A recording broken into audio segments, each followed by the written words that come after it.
Lesson 7.3, Part B. Solving equations with radical exponents. Again, it makes it interesting because we have exponential fractions, or fractional exponents, but it does not make it impossible. Again, we ask ourselves, we take this piece and square it, we get x to the 1/2. That's exactly what they have. So first, let's rewrite it as x to the 1/4 squared minus x to the 1/4 minus 6 equals 0. Because we know what's being squared, we can write that first. Minus minus is a plus minus. Factors of 6 that give us a difference of 1, a negative 1 to be exact. That is 3 and 2. Now, this is where we would go to our old methodology of saying, I want to find out what I need to plug into x to make x to the 1/4 plus 2 equals 0. The same with the other one.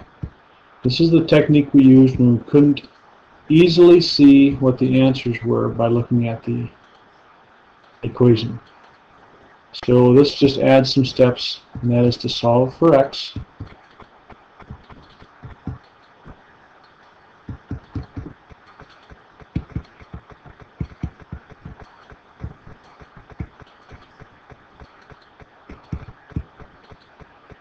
And with this next step, we have to remind ourselves, how do I take care of a 4th root?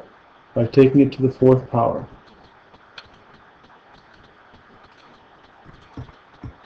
X equals 2 to the 4th power is 16.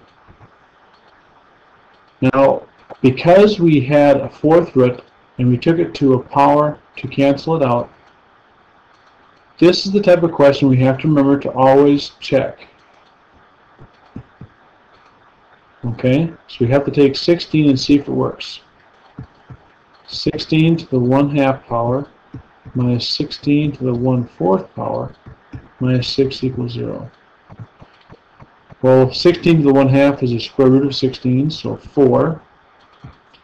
16 to the 1/4 power is 2 minus 6. That does not equal 0. So 16 does not check. And the other one, try the same thing. Take it to the 4th power.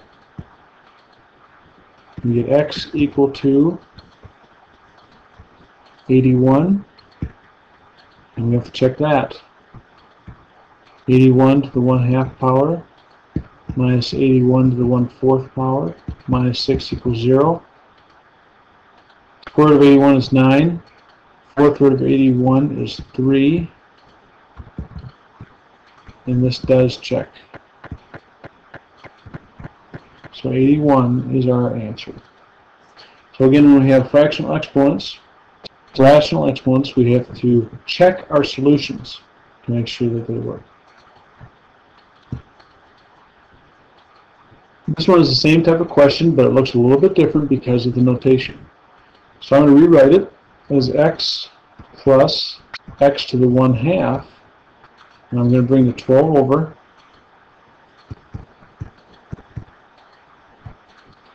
Now, square root of x is the same as x to the 1/2. This notation we've been working with. Now I ask myself, if I take the middle term and square it, do I get the lead term? Power is 1. And here the power is 1, so it works. So let's rewrite that as x to the 1/2 squared plus x to the 1/2 minus 12 equals 0.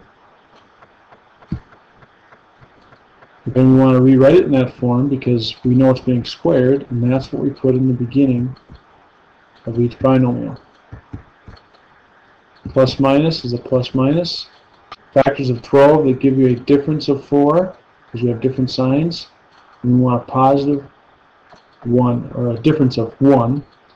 And we want a positive one, so we'll say 4 and 3. Same problem as before.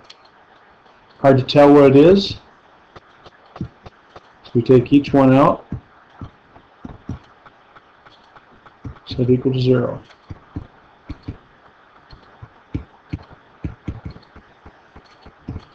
Subtract 4.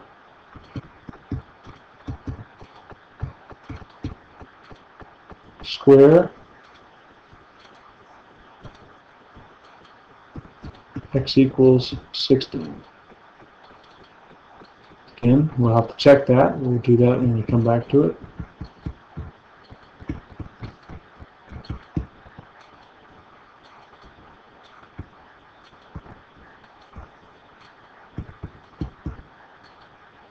And we square to get rid of the 1/2 power, and that gives us 9. We check both. We have 16 to the 1 power plus 16 to the 1/2 power minus 12. Does that equal 0? 16 plus 4 minus 12 equals 0. That does not equal 0. So again, 16 is out. Try the next one. 9. I'll just go back to the original notation they gave us. Square root of 9 minus 12 equals 0. 9 plus 3 minus 12 equals 0, which is 9 plus 3 is 12. That does equal 0. So 9 is considered our solution. This ends lesson 7.3.